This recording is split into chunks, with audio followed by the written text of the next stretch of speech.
আসসালামু আলাইকুম এভরিওয়ান, সবাই কেমন আছেন? আলহামদুলিল্লাহ আমি ভালো আছি।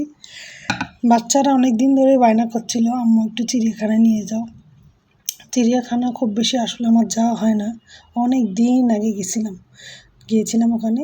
তখন চিড়িয়াখানার সিচুয়েশন অবস্থা এত বেশি উন্নত ছিল না, এই জন্য আমার আর মন চায় না যে আমি ওদের নিয়ে চিড়িয়াখানায় যাই। তারপরও যখন ছেলে খুব বেশি বিরক্ত করছিল যে না ওদের নিয়ে যেতেই হবে, তারপর নিয়ে গেলাম।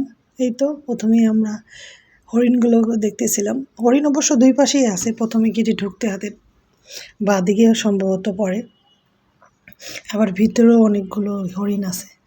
হরিণগুলো দেখতেছিলাম, হরিণের বাচ্চা সাথে সাথে মাগুলো নিয়ে ঘুরছে, ওরা খাবার খাচ্ছে, কেউ বসে আছে, বিভিন্ন জায়গায় ছড়িয়ে ছিটিয়ে আছে। তারপরে আবার আমরা সামনের দিকে এগোচ্ছি, দেখি আর কি আছে চিড়িয়াখানা একটু দেখি। চিড়িয়াখানা মাশাআল্লাহ অনেক বড় এরিয়া, হাঁটতে হয় প্রচুর। সেদিন অবশ্য প্রচুর গরম ছিল, গরমে অল্প হাঁটতে গেলেও ক্লান্ত হয়ে যেতে হয়। তারপর আর কী করার, বাচ্চাদের যখন নিয়ে এসেছি তখন তো ঘুরে ঘুরে দেখতেই হবে।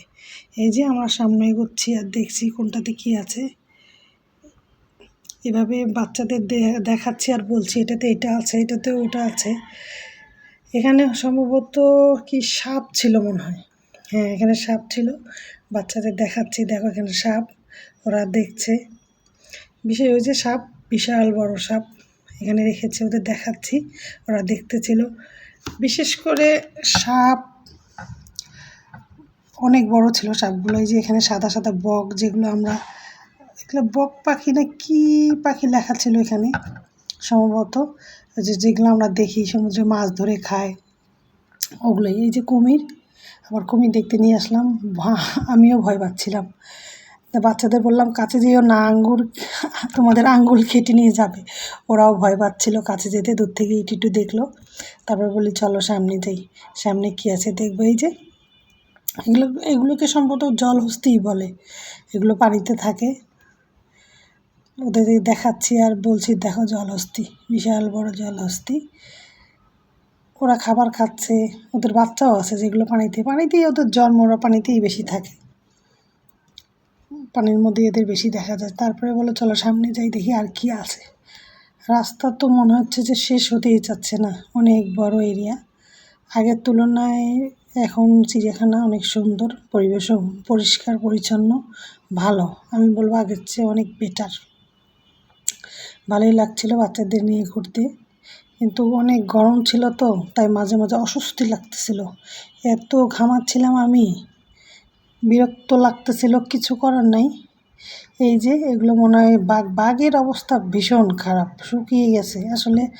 ওই যে একটা গল্প আছে না, বন্যরা বনে সুন্দর, শিশুরা মাতৃকোলে, সেটাই বাস্তব। এদের আসলে এখানে ধরে রাখাটা ঠিক হচ্ছে না, মানুষরা দেখার জন্য হয়তো বা রেখেছে, কিন্তু ওদের অনেক শুকিয়ে গেছে বাঘগুলো, শরীরে ওদের কিচ্ছু নেই বলতে গেলে, ওদের অবস্থা খারাপ। তারপরেও দেখলাম, ঘুরে ঘুরে দেখলাম, এইভাবে তো সামনাসামনি কখনো বাঘ দেখা হয় না বাচ্চাদের, তাই বললাম যাও চলো একটু দেখাই তোমাদের, দেখো এটা কিন্তু রয়্যাল বেঙ্গল টাইগার বলতেছিলাম। ওরাও দেখতেছিল, একটু ঘুরিয়ে ঘুরিয়ে দেখাচ্ছিলাম আর বলতেছিলাম এটা পরিচয় করিয়ে দিয়েছিলাম পশুগুলোর সঙ্গে ওদের। তারপরে এই যে আমরা চলে আসলাম আরেকটা খাঁচায়, এখানে ওই যে যেগুলো সমুদ্রের মধ্যে মাছ খায়, বড় বড় মাছগুলো গিলে খায়, এগুলোর নাম এখানে লেখা আছে, আমি এখন ভুলে গেছি, বলতে পারলাম না।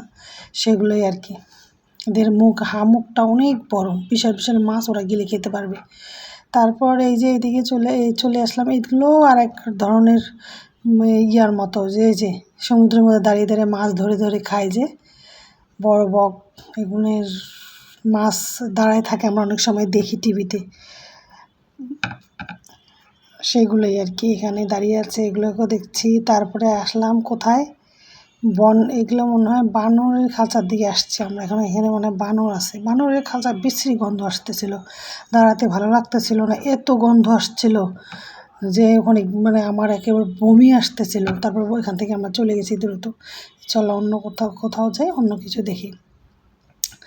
তারপরে এই যে সামনে আগাচ্ছি আমরা, রাস্তা তো রাস্তার তো শেষ নেই। আবার বললাম না সামনে আর একটা